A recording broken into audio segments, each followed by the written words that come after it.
pour nous accueillir Madame la Présidente de la Commission Tourisme de la CCI, Chantal Lecoq. Chantal Lecoq, je vous écoute. Bien, bienvenue pour cette première rencontre du e-tourisme. Alors cette rencontre s'est déroulée sur la Côte d'Opale l'année dernière et j'ai trouvé que franchement, il fallait absolument qu'elle vienne sur notre territoire Grand Lille.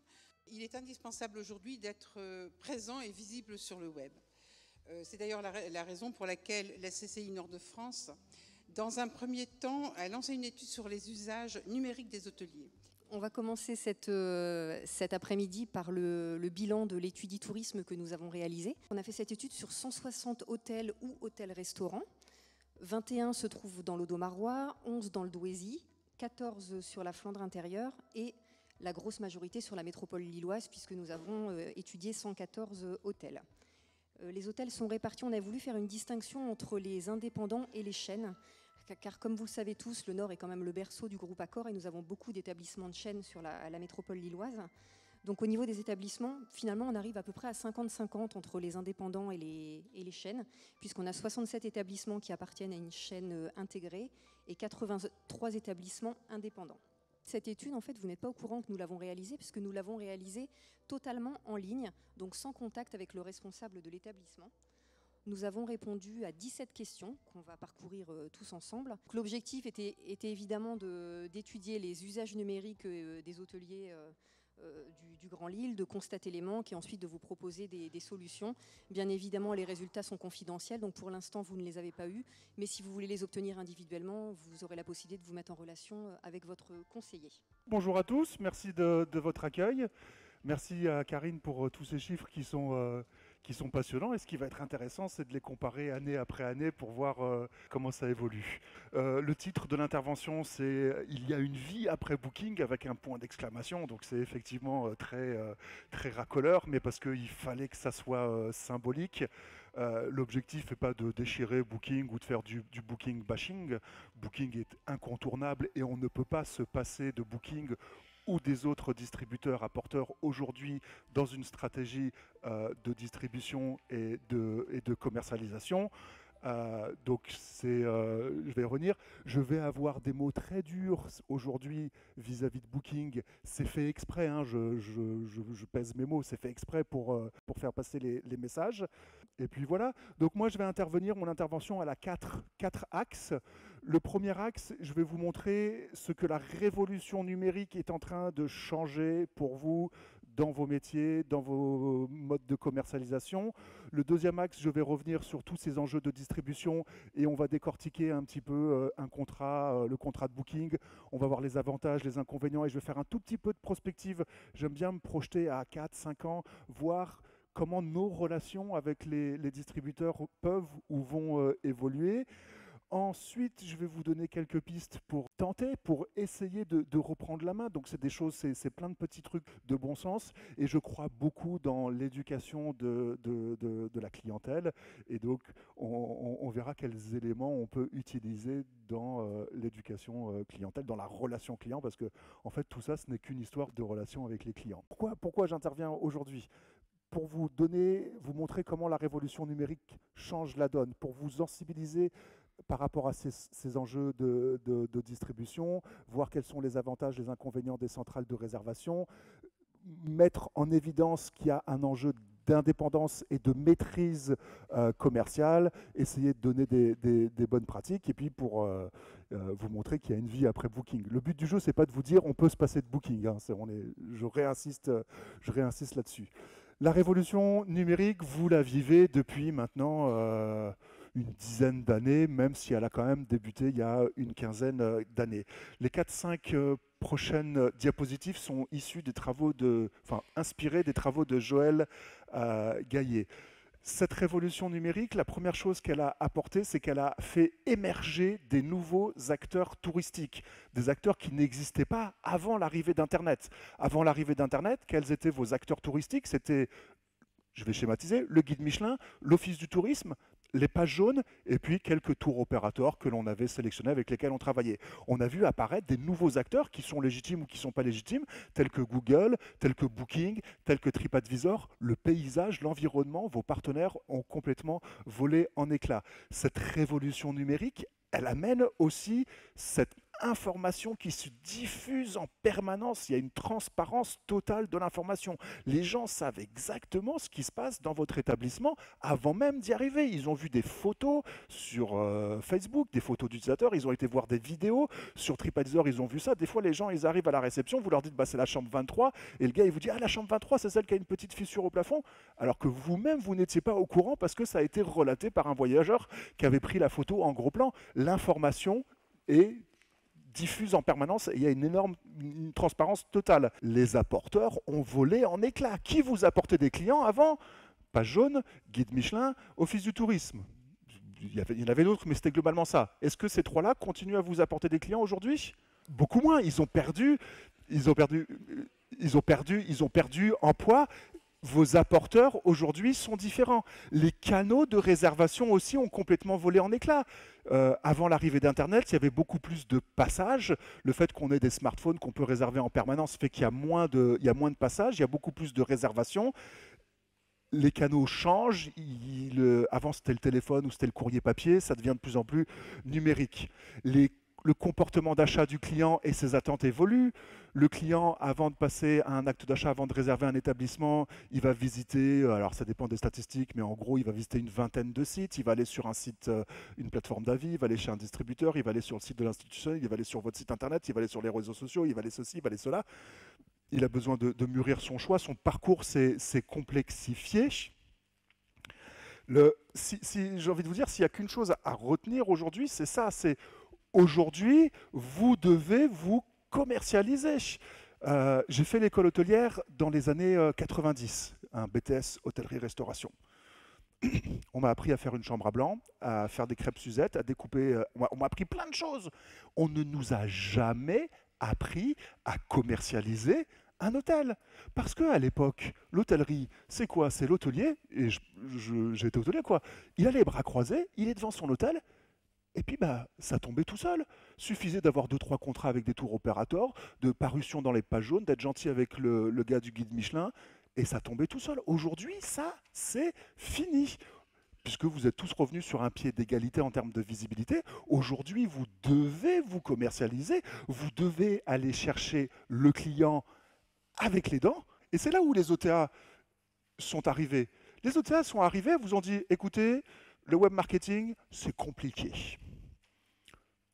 Vous, occupez-vous de votre métier, faites les chambres, accueillez les clients, servez les petits déjeuners, donnez-nous les chambres à vendre, parce que nous, on maîtrise le web marketing, on va le faire, et on va bien le faire. Et puis alors ça, c'est vrai, les OTA font super bien le travail. J'ai un peu l'impression que c'est le message qu'elles ont fait passer, et c'est pour ça que nous tous, les hôteliers, on leur a confié des stocks de chambres, et surtout parce qu'il y avait du résultat. Mais en faisant ça, on a perdu la maîtrise et on a perdu la capacité à s'auto-commercialiser. Ça, je pense que ce message-là, le web marketing, c'est compliqué, je pense que ce message est faux. Le web marketing, pour moi, ce n'est ni plus ni moins que du marketing que l'on applique sur le web. Alors, il y a un petit peu de formation à avoir, il y a du bon sens commercial, mais ce n'est pas inabordable. Petit panorama des agences de voyage en ligne. On est en train d'arriver à, grosso modo, à un match Expedia contre Priceline. Alors, c'est très réducteur, il y a encore quelques autres acteurs, mais globalement, ils sont en train de verrouiller le marché. Quelques chiffres. Expedia... Alors, ils revendiquent qu'ils sont un peu plus, ils ont doublé, ils sont plus à 149 000 hébergements dans le monde, ils sont passés à 300 000. Ils disent qu'ils sont disponibles sur une centaine de sites et ils font 4,7 milliards. Ils ont fait 4,7 milliards de chiffre d'affaires en 2013. En face, on a le géant américain Priceline qui revendique, ils sont à 550 000 hébergements aujourd'hui. D'ailleurs, ils ont arrêté de parler d'hôtel parce qu'il n'y a pas que de l'hôtellerie. Et ils revendiquent 5 000 affiliés. L'affilié est un concept très intéressant, c'est en fait un sous-traitant commercial. Pourquoi est-ce que ces agences en ligne sont aussi puissantes? Déjà, ces agences, elles ont tout le territoire, toute la destination sur une seule et même page. On a vu tout à l'heure dans les statistiques qui ont été remontées par Karine et par la CCI que 81% des hôtels de votre destination ont une fiche sur Booking. C'est terriblement efficace. Ils sont extrêmement performants en web marketing. Dès que vous tapez le mot hôtel ou le mot réservation sur Internet, il y a Booking qui apparaît immédiatement. Ils investissent entre 800 millions et 1 milliard de dollars par an rien qu'en achat de mots-clés dans Google. Ça les rend très performants en web marketing et en visibilité. C'est écrit en gros partout sur Booking, garantie du meilleur prix. C'est fantastique. Qui a écrit garantie du meilleur prix sur son site Internet ? Voilà, ça c'est un truc qu'on peut s'en inspirer. Parce que, j'espère que vous n'êtes pas plus cher sur votre site Internet que sur Booking. Bon, à partir de là, vous pouvez vous aussi écrire en gros garantie du meilleur prix. C'est basique, ça marche chez Booking. Ça, vous connaissez, c'est le moteur de réservation sur la page d'accueil de booking.com. Le moteur de réservation sur la page d'accueil, il fait la moitié de la page en largeur. Et puis il est jaune. Alors ça clignote pas, mais il y aurait... Vous, sur vos sites internet, les moteurs de réservation, c'est des tout petits trucs gris en haut à droite avec un tout petit bouton réservé, c'est tout timide. Faites comprendre aux visiteurs, à l'internaute qui arrive sur votre site, que vous êtes un site transactionnel. Oui, ici, on prend des réservations. Et ça, c'est pas compliqué à faire, un gros bouton jaune. Que vous ayez un moteur Reservit, Tavelpro, Fast Booking, Vertical Booking, Open System, ce que vous voulez, vous demandez à votre webmaster de vous l'habiller comme un moteur de booking. Il y en a pour 20 minutes de travail, pas plus, c'est juste de la mise en forme. Ils sont tout le temps en train de dérouler des argumentaires. Chez nous, c'est mieux parce que ceci, parce que cela, et patati et patata. Vous aussi, vous pouvez dérouler des argumentaires à propos de vos établissements. Je vais y revenir dans un instant. Quels sont les avantages à travailler avec les distributeurs? C'est très rapide à mettre en œuvre. Quand vous signez un contrat avec Booking ou avec Expedia, il y a une fiche qui est créée sur Booking en moins d'une semaine et tout de suite vous êtes en vente et puis tout de suite vous sentez que les réservations arrivent. C'est diablement efficace. Et même pas une semaine après, la fiche elle a été traduite en 41 langues. Déployer sa propre stratégie commerciale, avoir un site internet performant, avoir un site internet visible, gérer les commentaires des clients, animer une communauté sur les réseaux sociaux, avoir un site qui soit compatible, le mobile, les traductions, faire de l'internet de séjour, blablabla, blablabla. Tout ce qu'on vous recommande de faire pour votre indépendance et votre maîtrise commerciale, ça prend du temps à mettre en place. Et dérouler tout ça, vous allez sentir les premiers résultats au bout d'un an, au bout de 18 mois. Le jeu en vaut la chandelle. Mais c'est beaucoup plus simple et beaucoup plus facile d'aller signer chez Booking. Ça ne fait pas l'ombre d'un doute. C'est très simple d'utilisation.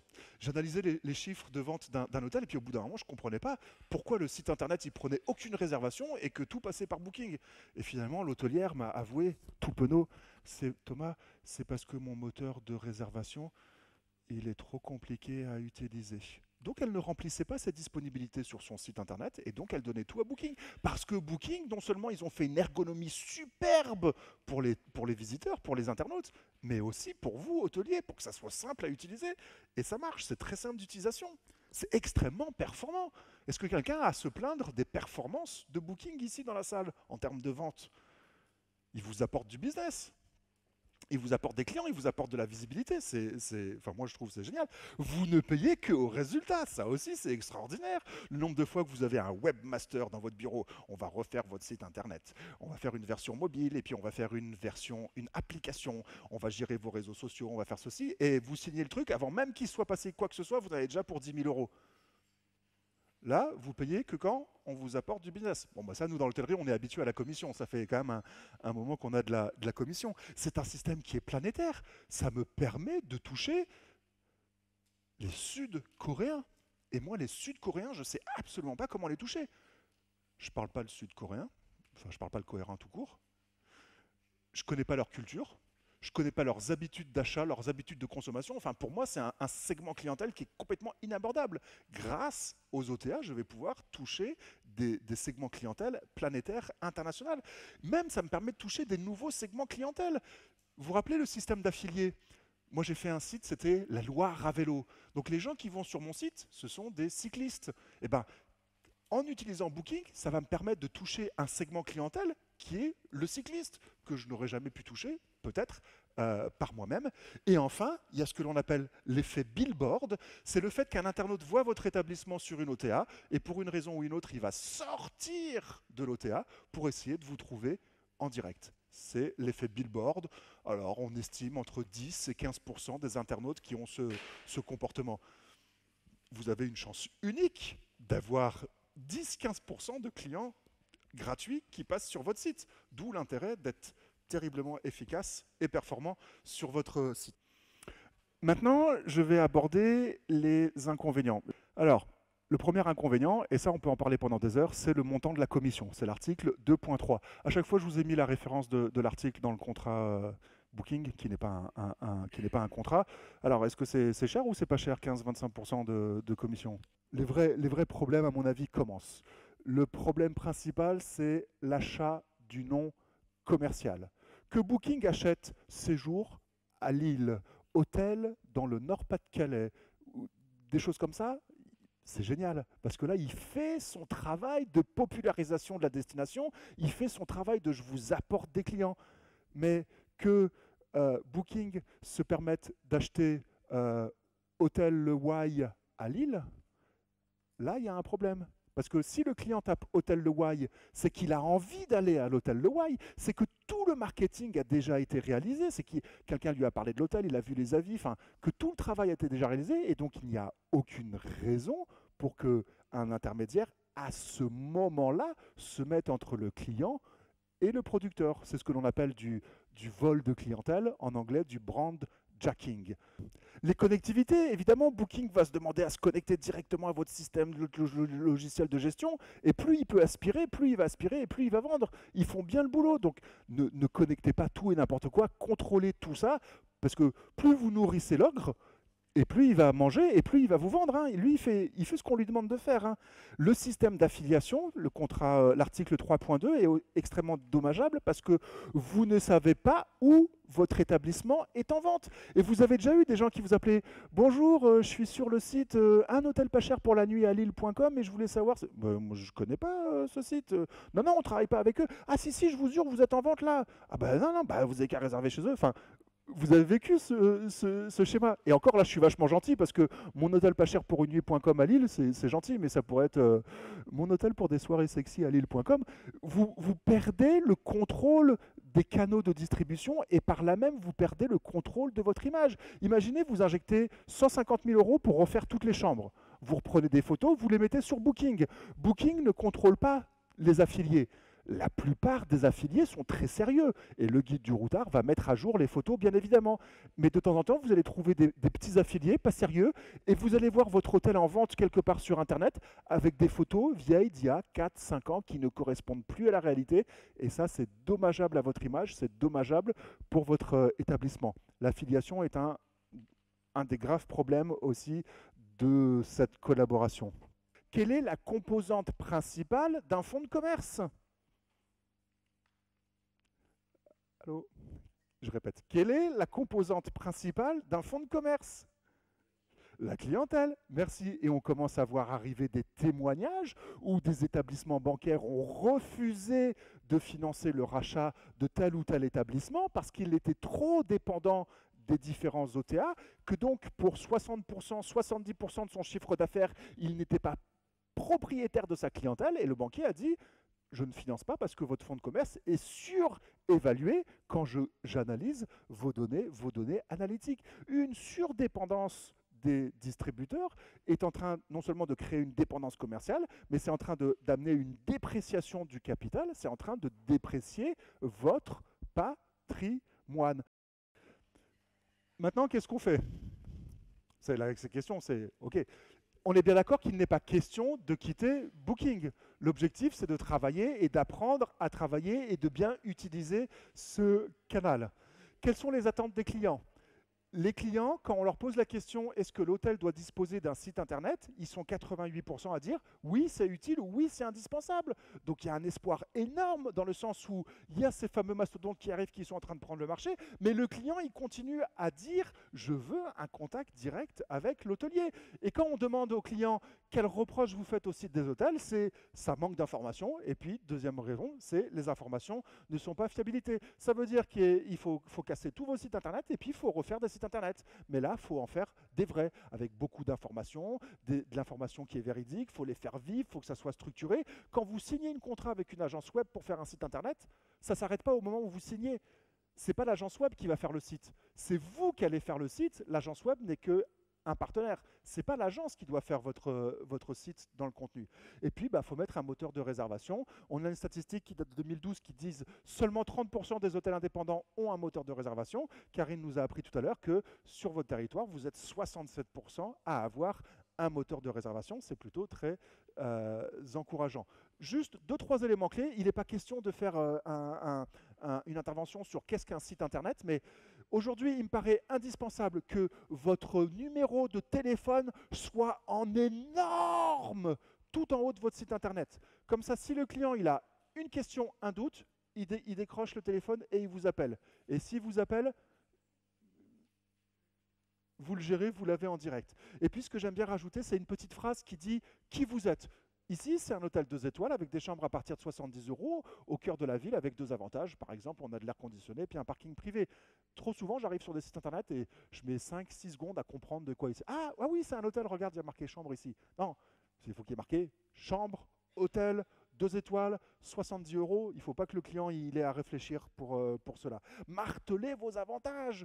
Booking le dit tout le temps. Donc, vous faites une liste de vos avantages. Centre-ville, parking privé, Wi-Fi, air conditionné. Enfin, vous avez forcément des avantages. Et puis, après, vous les martelez dans une infographie sur toutes les pages de votre site.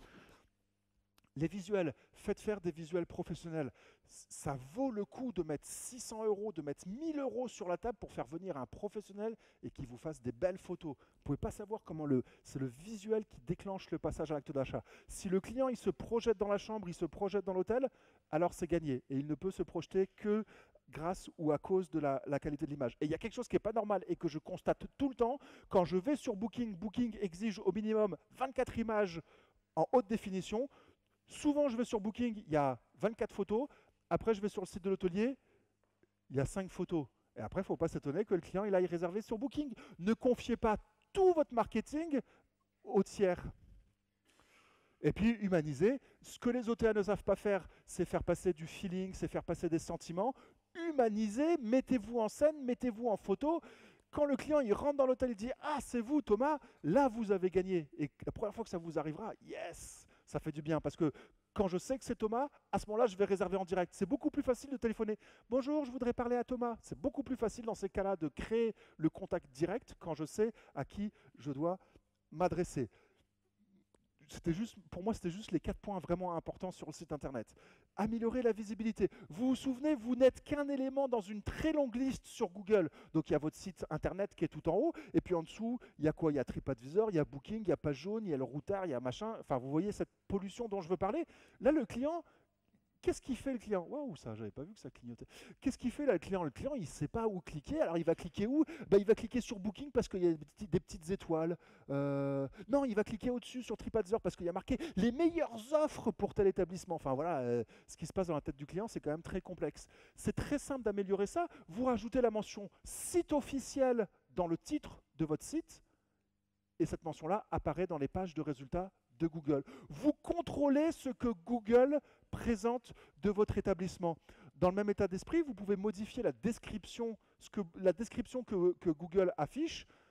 Vous pouvez faire quelque chose. Bon, alors ça, c'est un exemple volontairement tiré par les cheveux pour vous montrer, mais lui, il est en tête de liste. Ignorez tous les autres sites avec des petites flèches. Ça fait passer un message clair au client que son intérêt, c'est de cliquer ici pour réserver en direct. Vous faites ce que vous voulez sur le titre et dans la descriptif. Premier soin de votre fiche Google Adresse. Tout à l'heure, Karine nous a donné une statistique.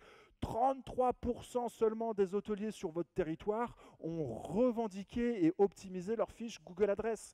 C'est la base de tout, la géolocalisation. Et en plus, la fiche Google Adresse, ça vous permet de répondre aux avis. La fiche Google Adresse, c'est elle que Google Hotel Finder utilise pour aller chercher de l'information. Elle est très importante, sans compter tous les services tiers qui vont chercher de l'information dans Google Adresse pour la restituer sous une autre forme, sans compter que si vous voulez apparaître sur la cartographie de tous les smartphones, sauf les smartphones de chez Apple, vous devez être sur la Google Adresse. Vous n'avez aucune excuse pour ne pas reprendre le contrôle de votre Google Adresse. Si vous ne savez pas faire, si vous ne savez pas comment faire, retournez voir votre chambre consulaire. Ils ont des programmes pour vous accompagner, des ateliers. Vous avez un atelier, récupérer ma fiche Google Adresse et l'optimiser en 2015. Oui, bon, et c'est cher ou pas? C'est gratuit. Pas d'excuses, hein. Vous pouvez faire tout ce que vous voulez. Vous pouvez vous agiter dans tous les sens sur Internet. Il y a une chose que la révolution numérique n'a pas modifiée, c'est votre produit et votre performance. Si vous êtes bon à la réception, si vous avez un bon produit, ça ira. Mais je veux dire, la base, on le répète souvent, mais la base de tout, c'est la cohérence du marketing mixte entre le prix, le produit et la manière dont vous vous distribuez et la manière dont vous communiquez. Le tarif, c'est bien souvent... Le client, il recherche un tarif, il recherche surtout un rapport qualité-prix. Le tarif est primordial. Si vous voulez faire des ventes directes, il faut que vous ayez le meilleur tarif en direct. Quand je vois un hôtel à 120 € sur Booking, puis moi je suis cool, j'appelle l'hôtel, je fais « Allô, alors mardi prochain ?» Ils me disent 150 €. Mais je ne comprends pas. Je dis « Bah attendez, là sur Booking, c'est 120 €. Faites-moi 120 €, comme ça je vous fais économiser. » Non, dans ces cas-là, il faut aller réserver sur Booking. Enfin, vous voyez, ça vous est déjà arrivé? Non, mais c'est à se foutre une balle. Il faut que le meilleur tarif soit en direct. Et même si possible, ça serait bien d'être moins cher que chez les OTA. Oh là là, mais comment on fait? On a la parité tarifaire. J'aborde ça juste après. Si vous devez respecter la parité tarifaire, et vous devez la respecter contractuellement, à ce moment-là, vous mettez en avant un avantage. Oui, chez moi, c'est le même prix que sur Booking, mais si vous réservez en direct, vous avez le parking gratuit, par exemple. Il faut toujours qu'il y ait un avantage. Vous contrôlez le comportement d'achat des internautes. L'internaute, il est comme tout le monde, il cherche le meilleur prix. Et si vous avez une carotte, et si votre carotte est suffisamment grosse, vous contrôlez son comportement d'achat. Si vous dites à vos clients, envoyez-moi une carte postale, je vous fais 30% de réduction, et vous allez voir, les gars, ils vont vous envoyer des cartes postales. Alors après, si vous faites des avantages, mettez-le en gros sur votre site internet. Si vous réservez en direct, vous avez ceci. Le client, il comprend que ça. Moi, quand je pousse mon caddie chez Super U, la seule chose que je cherche, c'est le meilleur rapport qualité-prix, le meilleur rapport quantité-prix. Ça, j'adore. C'est un produit qui est fait par une boîte qui s'appelle Clic Gauche. Ça s'installe sur la page d'accueil de votre site internet. Ça va chercher votre meilleur prix dans votre moteur de réservation, dans votre Reservit, Avel-Pro. Donc, vous ne changez pas de moteur de réservation et ça va vous comparer avec tous les OTA. Et donc là, le client, mais l'image elle est un peu coupée, le client il comprend que le meilleur prix il est sur le site officiel. Mettez un prix en frontal dès la page d'accueil pour engager. Tout ça c'est des services payants. La parité tarifaire, je ne peux pas vous encourager, je ne peux pas vous dire de contourner la parité tarifaire. Vous avez signé contractuellement la parité tarifaire, vous devez la respecter. Néanmoins, il y a quelques trucs à savoir. La parité tarifaire concerne le même hébergement, le même hôtel. Bon, ok. Ça concerne le même type de logement, la même chambre. Là, ça commence à être intéressant. Je connais des petits hôteliers malins. La chambre double, chez eux, elle s'appelle chambre double confort. Et chez Booking, elle s'appelle chambre double standard. Oh, alors que c'est la même chambre. Mais comme ce n'est pas la même chambre, on ne peut pas les comparer et grâce à ça, ils arrivent à contourner la parité tarifaire. Sauf que si vous faites ça, vous prenez le client pour un con et ça, c'est pas cool. Attention, et ne m'appelez pas dans 6 mois en disant moi, je vous montre ce que quelqu'un d'autre fait. C'est les mêmes dates de séjour, le même type de lit et surtout les mêmes conditions de réservation. Par exemple, si vous mettez des chambres sur Booking en disant prépaiement à la réservation, non annulable, non remboursable, alors que vous, en direct, vous êtes annulable jusqu'à 18 h la veille, dans ces cas-là, vous n'avez pas besoin de respecter la parité tarifaire. Attention, si vous jouez au avec Booking, il vous vire sans état d'âme, c'est donnant-donnant. Ce qu'il faut faire, c'est le faire intelligemment. Au même titre qu'il ne faut pas donner toutes ces chambres à Booking, dans l'autre sens, il ne faut pas essayer sans arrêt tout le temps de tout récupérer. Tant que vous donnez un petit peu des commissions à Booking et que vous trouvez votre intérêt dans la collaboration et que Booking trouve son intérêt dans la collaboration, ils vous laisseront tranquille et tout se passera bien. La page Facebook, c'est un très bon moyen de ne pas respecter la parité tarifaire parce que là, c'est le moteur de réservation Avel-Pro. Pour voir la gamme tarifaire qui est réservée aux fans Facebook, on est obligé de devenir fan Facebook. Dans ces cas-là, on rentre dans un club privé, dans une offre privée, et ça n'a pas besoin de respecter la parité tarifaire. Il y a différents trucs et astuces, et on revient sur Fair Booking, qui est aussi un club privé qui permet de ne pas respecter la parité tarifaire, le client doit adhérer à Fair Booking pour bénéficier d'un avantage. La distribution, il faut que votre offre soit visible à toutes les étapes du processus du client. C'est-à-dire que vos prix ne doivent pas simplement apparaître sur votre site internet, mais si vous arrivez à injecter vos prix sur Facebook, sur TripAdvisor, sur Trivago, dans les comparateurs, dans ceci, dans cela, plus vous serez visible et plus vous serez réservable en différents points, dans tous ces points de contact, meilleur ça sera pour vous. Là, on a un hôtel qui s'est injecté sur TripAdvisor. À votre avis, la clientèle, ils vont cliquer où là ? Site officiel. Non seulement il a réussi à injecter ses prix et ses tarifs dans TripAdvisor, mais ça, il paye, et puis il paye cher pour cela, ça s'appelle TripConnect, mais en plus, il contourne la parité tarifaire, donc là, c'est double effet qui se coule, il ramène tout le flux vers son point de vente direct. Faites de votre site internet la clé de voûte de votre stratégie de distribution, de commercialisation. Un client qui considère venir dans votre établissement à un moment donné parce qu'il vous a vu sur le site de l'Office du tourisme, sur TripAdvisor, ou qui vous a vu dans un comparateur, ou qui vous a vu dans tout son parcours, forcément, à un moment donné, il va passer sur votre site internet pour aller chercher une information ou vérifier un fait. Vous devez d'être terriblement efficace et irréprochable sur votre site internet. Vous avez une occasion unique, vous avez un point de contact unique avec le client, c'est une chance qui s'offre et qui ne se reproduira pas pour ce client-là, il ne faut pas la gâcher. Le contact téléphonique, c'est la chose la plus importante. Allô, je vois vous êtes en vente à 120 € sur Booking. Ouais, ben, vous réservez. Bam, complètement rien. Si vous avez un client au téléphone, mais vous faites la réservation. Mais il n'y a pas moyen de penser ou de réfléchir autrement. Et si le client il dit « Ah ouais, mais là, je suis sur tel site et puis je vois qu'il y a une promotion. » Vous faites « Je vous demande un instant, je vais vérifier. » Effectivement, sur nous sommes en vente à 110 €. Je suis prêt à vous faire les mêmes conditions de réservation.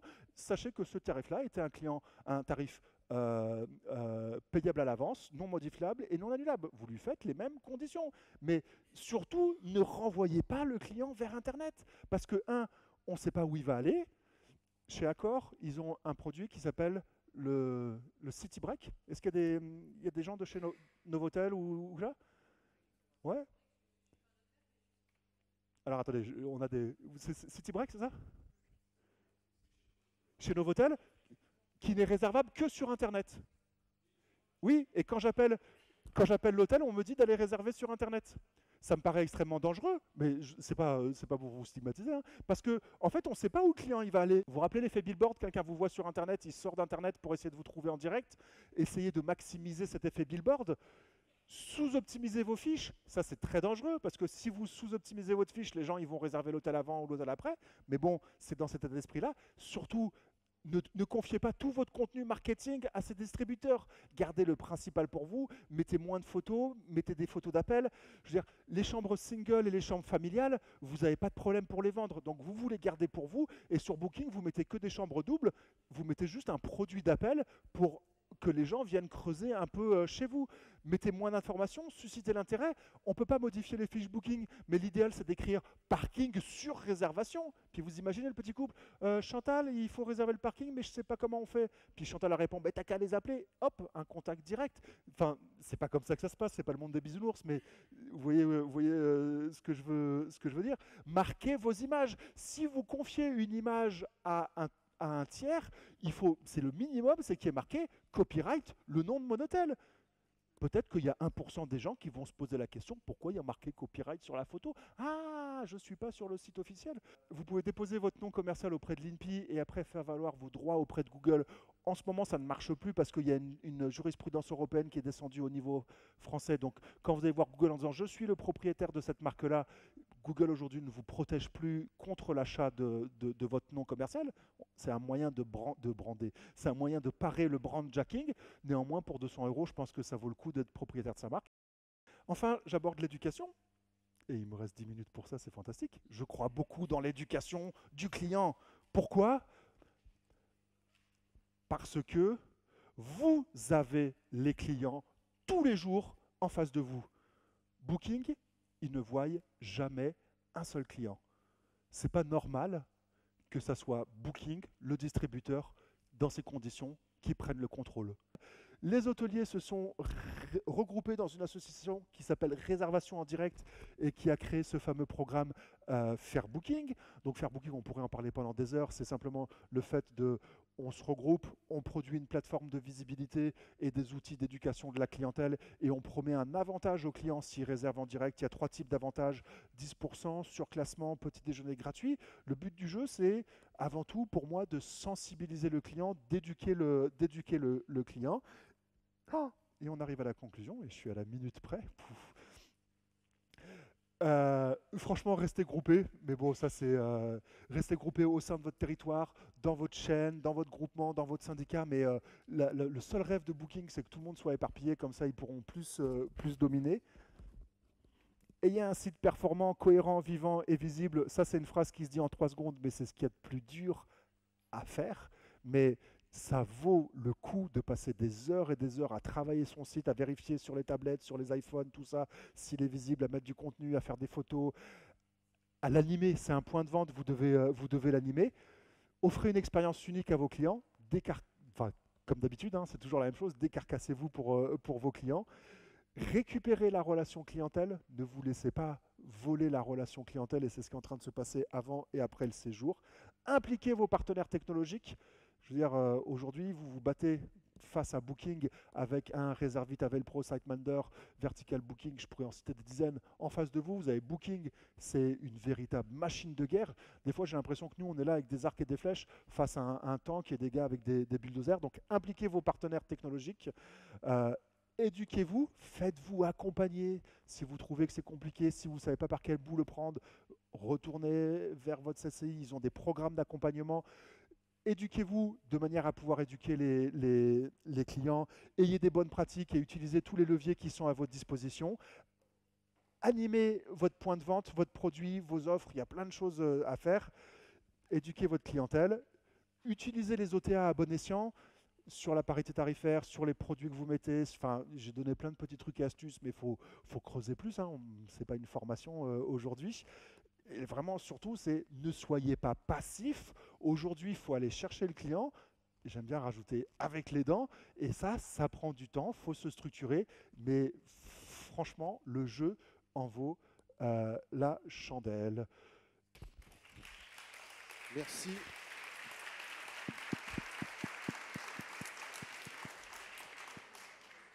Merci Thomas.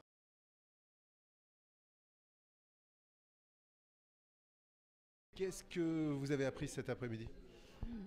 Pas mal de choses en fin de compte. Sur mon site personnellement, sur le site de l'association qui est tout neuf, mais je pense qu'on va le refaire. Et puis le fait aussi de pouvoir transmettre le message à toute l'association, comme quoi on peut avoir une aide de la CCI pour améliorer notre image. Que le futur n'est pas forcément tout rose pour demain et qu'on a intérêt à prendre en main notre situation et à se rendre responsable nous-mêmes hôteliers, parce qu'on est à la fois consommateur et à la fois hôtelier, on veut dire on est les deux, donc à responsabiliser les gens qui existent autour de nous, que ce soit nos clients, que ce soit nos amis, que ce soit nos collègues, etc. Et à prendre en main cette partie de travail, parce que si on la laisse aux mains des autres, on va se faire manger tout cru. Oui, on apprend toujours, même si effectivement il y a déjà certaines bases qu'on pratique au quotidien et on avait déjà beaucoup d'idées en tête. Ce qui est important, c'est de mettre des mots plus précis, et ce qui m'a surtout intéressé sont quelques idées d'action commune surtout, parce qu'effectivement face à des mastodontes comme Booking ou d'autres OTS, c'est un petit peu compliqué. Et on peut mettre des choses en place sur une destination, en se regroupant. On a déjà un club hôtelier sur l'île, donc ça peut être intéressant de reprendre quelques idées et de les diffuser à ceux qui n'étaient pas présents aujourd'hui. Alors, beaucoup de choses, je savais déjà beaucoup de choses, c'est-à-dire tout l'intérêt du e-marketing, du web marketing, ça c'était pas vraiment nouveau. Par contre, les moyens de contourner la parité sur Booking, ça c'était très intéressant. Qu'est-ce que vous attendez de la CCI en termes d'accompagnement ? Alors déjà j'ai appris que la CCI pouvait nous accompagner. Ça effectivement je l'ai appris aussi au-delà de la conférence et du contenu de la conférence. C'est pas quelque chose que je pensais qui existait. Alors j'ai pas d'attente particulière parce que je viens de le découvrir, mais maintenant que je viens de le découvrir, effectivement je pense que les ateliers qui peuvent être proposés comme ça a été annoncé sur les prochains trimestres peuvent nous aider à trouver les bonnes clés, les bonnes petites pistes qui nous manquent parce que nous conseiller, nous aider peut-être à diagnostiquer sur nos sites propres et nos besoins propres et donc à être, on va dire, prescripteur de bonnes idées, voilà, de bon sens. Oui, disons, ce qu'on veut, c'est chercher à améliorer le site internet. Donc, sans tout remodeler, au moins l'améliorer et qu'il soit accessible à tout ce qui est mobile, tablette et iPhone, etc. Vous auriez des formations idéales en 2015 que vous aimeriez bien voir mises en place? Formation idéale, je pense qu'il y a, on parle d'e-tourisme, e-distribution, mais il y a aussi la e-réputation. Et je pense que comment bien répondre à un client sur Internet, c'est pas donné à tout le monde. Et je pense que ça, c'est à mettre en avant parce qu'on sait très bien qu'un client, on peut nous critiquer sur Internet, mais ce qui va apporter notre client derrière, c'est la réponse qu'on apporte. Donc, quelle bonne réponse apporter à nos clients sur la e-réputation. Donc là-dessus, je pense qu'il y a un gros travail à faire sur que ce soit chambre d'hôte, hôtelier ou même restaurateur, parce que même les restaurateurs sont de plus en plus confrontés à ce qu'est la e-réputation. Un atelier qui nous permette vraiment de reconquérir nos clients. J'avoue que je ne sais pas parce que on a trop laissé faire Booking.com. Ils ont pris une avance déterminante et je ne sais pas si on arrivera un jour vraiment à retrouver l'équilibre. Je pense il faut qu'on reste dans la continuité du travail qui a été fait cet après-midi et qu'on y vienne et qu'on y revienne sans arrêt. Personnellement, on a développé cette année notre première application. Je pense qu'il y a peut-être une réflexion à mener pour les hôteliers. Personnellement, je reste convaincu que dans quelques années, l'application va prendre le pas sur le site internet. Et l'avantage de l'application, je dirais, c'est qu'on est en relation directe avec l'hôtel. Une fois que le client a téléchargé l'application, on oublie Google, on oublie Booking.com. Donc il y a peut-être un travail à faire de la part de la CCI sur justement les applications à mettre en place dans les hôtels. Pour le moment, j'ai mis ma première application. On n'a pas suffisamment de recul pour la juger. On suit de très près les gens qui téléchargent notre application. On voit avec plaisir qu'il y a des gens du monde entier qui téléchargent notre application, alors que moi j'ai 12 chambres au coin de la place des Héros. On est parfois surpris et content de voir ce travail-là, mais on en est vraiment au balbutiement. Et pour moi, s'il y a une réflexion à mener, c'est beaucoup plus dans les années à venir sur les applications plutôt que sur les sites internet. C'est peut-être là que l'on arrivera à contrer Google et Booking. J'aimerais bien un atelier sur le référencement. Comment améliorer son référencement dans Google. C'est-à-dire comment améliorer sa position dans Google. Ça, c'est un truc qui me manque. Moi, c'est tout ce qui est Internet et puis Facebook, mes réseaux sociaux. C'est ça qui me branche actuellement. C'est ça où on voudrait améliorer.